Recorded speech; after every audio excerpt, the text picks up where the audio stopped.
નમસ્કાર ખેડૂત મિત્રો. નમસ્કાર. હું એજે મુળિયા આપ સર્વ ખેડૂત મિત્રોનું હાર્દિક સ્વાગત કરું છું. ખેડૂત મિત્રો, ખેડૂત ખુશ તો બધા ખુશ આ વાત લઈ અને આપણે દર વખતે એ નવા પાક અને નવા ખેડૂત મિત્રોને મળીએ છીએ અને ખેતીની જે છે એ કંઈક ને કંઈક નવી માહિતી એ મિત્રો આપણે મેળવવાનો પ્રયત્ન કરીએ છીએ. ખેતીની અંદર કેમ ખર્ચ ઘટે અને કેમ ઉત્પાદન વધે એના માટેના એ મિત્રો આપણા હંમેશના પ્રયત્નો રહ્યા છે. ત્યારે મિત્રો આજે આપણે વાત કરવી છે એ આગોતરા જીરાની. જે ખેડૂત મિત્રોએ જીરું દિવાળી અને દેવ દિવાળીની વચ્ચે વાવ્યું છે એ બધા ખેડૂત મિત્રોને જીરું હાલ વરિયાળી ભરાઈ ગઈ છે, એટલે કે વરિયાળી આવી ગઈ છે, દાંડલીએ ભરાઈ ગયું છે, દાણા સડવા માંડ્યા છે. ત્યારે આપણા ખેડૂત મિત્રો પાસેથી જ જાણવાનો પ્રયત્ન કરીએ કે એમણે આ જીરું ક્યારે વાવ્યું હતું, કયું જીરું વાવ્યું છે, વાવતા પહેલાં કેવો પટ આપ્યો છે, કેટલું ખાતર નાખ્યું છે, કેટલા પિયત આપ્યા છે અને કેટલા દવાના છંટકાવ માર્યા છે. ભાઈ પાસેથી જાણીએ. સૌપ્રથમ ભાઈનો પરિચય લઈ અને ત્યારબાદ ખેડૂત મિત્રો એ હવે પછી જીરાની અંદર આપણે કેવી કાળજી રાખવી જોઈએ એમની વાત કરશું. આપનો પરિચય? ઠાકરસિંહભાઈ લીંબાભાઈ માનસરા. ઠાકરસિંહભાઈ લીંબાભાઈ માનસરા. ગામ તમારું? મોટા માંડવા. તાલુકો? કોટડા સાંગાણી. કોટડા સાંગાણી. જિલ્લો? રાજકોટ. તમારો મોબાઈલ નંબર ઠાકરસિંહભાઈ? 9905455243. ફરી વાર? 9905455243. હવે ઠાકરસિંહભાઈ આ વર્ષે કેટલા વીઘામાં જીરાનું વાવેતર કર્યું છે? જીરાનું આટલું વાવેતર કર્યું છે. આટલું એટલે કેટલું કહેશે? 2-2.5 વીઘા જેવું? 2 વીઘા જેવું છે. 2-2.5 વીઘા જેવું જીરાનું વાવેતર કર્યું છે. બરોબર. જીરાની અંદર જે છે એ આ વર્ષે કઈ વેરાયટી પસંદ કરી છે? 4 નંબર છે ને ગોંડલથી ગુણનું આવે ને એ લઈને વાવ્યું છે. આ વખતે જે છે એ આમ ટૂંકમાં જીરું જે છે એ કંપનીનું કોઈનું નથી વાવ્યું? કંપનીનું નથી. હા. બરોબર છે. કેટલું જીરું નાખ્યું છે એક વીઘા દીઠ? 3 કિલો. વીઘે 3 કિલો છે. બરોબર. પટ જે છે એ શેનો માર્યો છે શરૂઆતમાં? પટ કાંઈ આપણે માર્યો નથી. પટ નથી માર્યો. બરોબર. કેટલા વર્ષથી જીરાનું વાવેતર જે છે એ ઠાકરસિંહભાઈ તમે કરો છો? જીરાનું વાવેતર તો ઘણા વર્ષ થયા કરે, મારા બાપુજી કરતા તેદું. ઠીક. જીરું દર વર્ષે હોય જ છે. બરોબર. હવે જીરાના પાકની અંદર આ વર્ષે જીરામાં આપણે કહીએ કે પાયાના ખાતરો તરીકે શેનો ઉપયોગ કરેલો છે? કેટલું પાયાના ખાતર તરીકે કયા ખાતરોનો ઉપયોગ કર્યો છે? પાયાનું છે ને ડીએપી ને નાખ્યું હતું. વીઘે મણ જેવું નાખ્યું હતું. 1 વીઘે મણ જેવું? 1 મણ જેવું. હા. બરોબર. અને કેટલા પાણી ઉગી ગયું? 4 પાણી ઉગી ગયું. 4 પાણી ઉગી ગયું. એક પાણ પાઈને હાથી હાંકી નાખ્યું હતું. એક પાણ પાઈને હાથી હાંકી નાખ્યું. એ હાથી હાંકવાનું શું કારણ? કે ઓલું ભેજ પાછો વધારે પકડે ને. હા. તડકા ને એવું પડતું હતું. બરોબર. આપણે ક્યારે વાવી દીધું છે જીરાનું વાવેતર? દિવાળીમાં વાવ્યું હતું આપણે, બહુ તારીખ ને ખબર નથી પણ દિવાળી ઉપર વવાઈ ગયું હતું. હા. બરોબર. હવે જીરાની અંદર જે છે એ ખાસ કરીને વાત કરવામાં આવે તો પિયત બહુ અગત્યની વાત હોય. તો પિયત જે છે આને કેટલા આપ્યા છે? પિયત તો 4 પાણે ઉગ્યું હતું. 4 પાણે ઉગ્યા. 3-4 પાણે તે પછી પાઈ જાય છે. 3 થી 4 પાણ જેવો પાયા છે.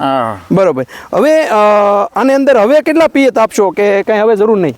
કદાચ એકાદું આપવું છે બસ. એક પિયત આપવું છે. બરોબર. ખાતર ઉપર પૂરતી ખાતર તરીકે શેનો ઉપયોગ કર્યો? પછી યુરિયા નાખ્યું તો યુરિયા ભેરવું આપણે ઓલું કેવું આવે ઓલું હુકાનું આવે છે એને ભેરવીને નાખ્યું હતું. બરોબર. એ એક નાખ્યું છે. બરોબર. હવે રહી વાત દવાની, તો દવા જે છે એની અંદર કેટલી છંટકાવ કર્યો છે, કેટલા રાઉન્ડ માર્યા છે એની વાત? રાઉન્ડ તો કેટલા માર્યા મને પછી યાદ ન હોય. કેટલા રાઉન્ડ માર્યા છે અંદાજે?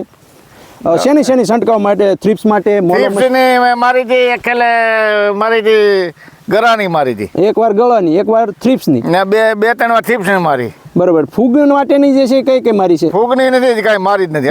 છંટકાવ જ નથી મારી? ના. બરોબર. હા. તો હવે જે છે એ જીરાની અંદર શું કાળજી રાખવી જોશે? એટલે આજ પેલે ફૂગની ગેલેરીઓ મારવું છે. આ વખતે ગેલેલીઓ મારવું અને થ્રિપ્સની એવી મારવી છે. બરોબર છે.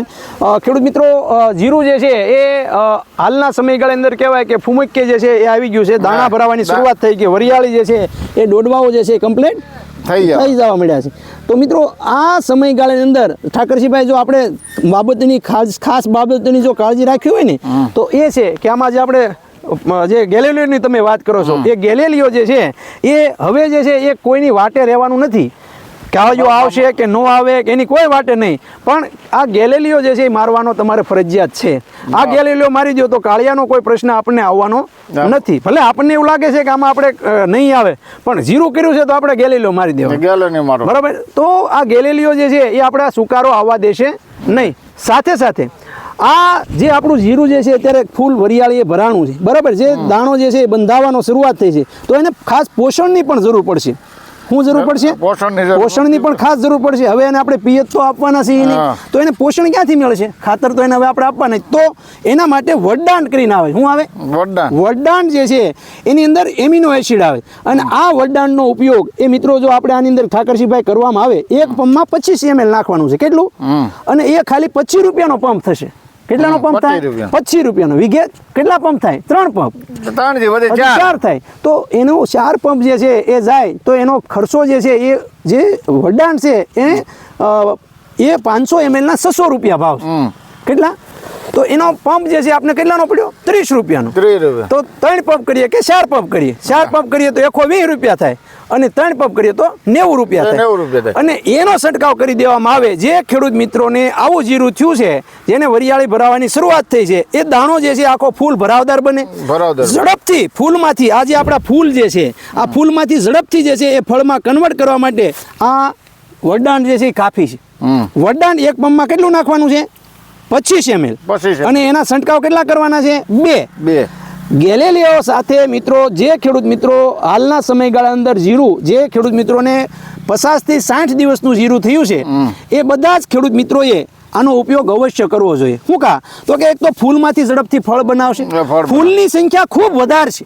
મૂળ કામ એનું એ છે કે ફૂલની સંખ્યા વધારવી. હવે ફૂલની સંખ્યા વધે તો આપોઆપ જે છે એ આપણે ફળ મળવાનું છે, એટલે કે જીરું બંધાવાની ક્રિયા થવાની છે ઝડપથી ફૂલમાંથી. બીજું કામ એનું એ છે કે જે ફૂલ હોય એ ફૂલમાંથી ઝડપથી ફળમાં કન્વર્ટ કરવાનું. અને ત્રીજું, જે દાણો જે છે એ એક પણ દાણો આપણો સૂસ્યો રહે નહીં. આ જેટલી જે છે વરિયાળી બંધાવાની શરૂઆત થઈ છે એ તમામ જે છે એ જીરું આપણું સારામાં સારું રીતે કમ્પ્લીટ થઈ જાય. તો આવું 3 કામ એ માત્ર 30 રૂપિયામાં થવાનું એક પંપમાં. એટલે કે એક વીઘે આપણે 120 રૂપિયાનો ખર્ચો થાય. 2 વખત છંટકાવ કરીએ તો એની ઉત્પાદન ક્ષમતા આખી વધી જાય. ઠાકરસિંહભાઈ, તો જે કોઈ ખેડૂત મિત્રોને હાલના સમયગાળા અંદર જો જીરું આવું તૈયાર થઈ ગયું હોય, તો એ ખેડૂત મિત્રો જે છે એ કોઈની વાટ જોયા વગર હું એક પહેલું કામ કરવાનું, ગેલેલિયો મારવાનું, અને બીજું આ વડદાન જે છે એનો ઉપયોગ એની સાથે જ મિક્સ કરીને કરવાનો છે. આ બંને સાથે મિક્સ કરવામાં આવશે તો જે કાંઈ જીરું જે છે એ જીરું કાંઈક બીજાથી અલગ થાય, એની જે ઉત્પાદન ક્ષમતા જે છે વધશે, એની ક્વોલિટી જે છે એ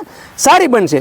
તો આ જે છે આ વર્ષે જીરું જે છે એ આમ ગણીએ ઠાકરસિંહભાઈ તો કેટલુંક જીરું જે છે એ ઉતરશે એવી તમારી ગણતરી છે? 2 થી 3 ગુણની રાશ છે અમને. 3 ગુણ એટલે ટૂંકમાં 10 મણ જેવું જે છે ઉતરશે. બરાબર મિત્રો, આ 10 મણ જીરું જે છે એ પકવવું હોય અને જે છે સારું ક્વોલિટી વાળું બનાવે, એનું ઉત્પાદન એની જે કહેવાય કે દાણો એનો બજાર ભાવ વધારે મેળવો હોય, બરાબર, તો એ તમારું 10 નું 12 મણ જે છે આરામથી તૈયાર થઈ જશે. શું કા? તો કે એની ક્વોલિટી સારી બનશે, એનો દાણો જે છે એ સારો મજબૂત, દાણો ઝીણો નહીં રહે, એટલે વજન સારો બને. તો આ જે છે એ આ વડદાન અને ગેલેલિયોનું સરસ મજાનું કામ છે. જે ખેડૂત મિત્રોએ ગયા વર્ષે ઉપયોગ કર્યો એ દરેક ખેડૂત મિત્રો જે છે એ આનો ઉપયોગ અત્યારે અવશ્ય કરે છે. તો આપ પણ જે છે આનો ઉપયોગ કરજો અને બીજા ખેડૂત મિત્રોને પણ એની ભલામણ કરજો. જો કે હું અહીંયા દરરોજ 2 વખત નીકળું છું, એટલે હું તમને જે છે મળતો જ જાય, અને જ્યારે આપણું જીરું લેવાય ત્યારે પણ જે છે એ તમારો વિડીયો એક બનાવવાનો પ્રયત્ન કરશું.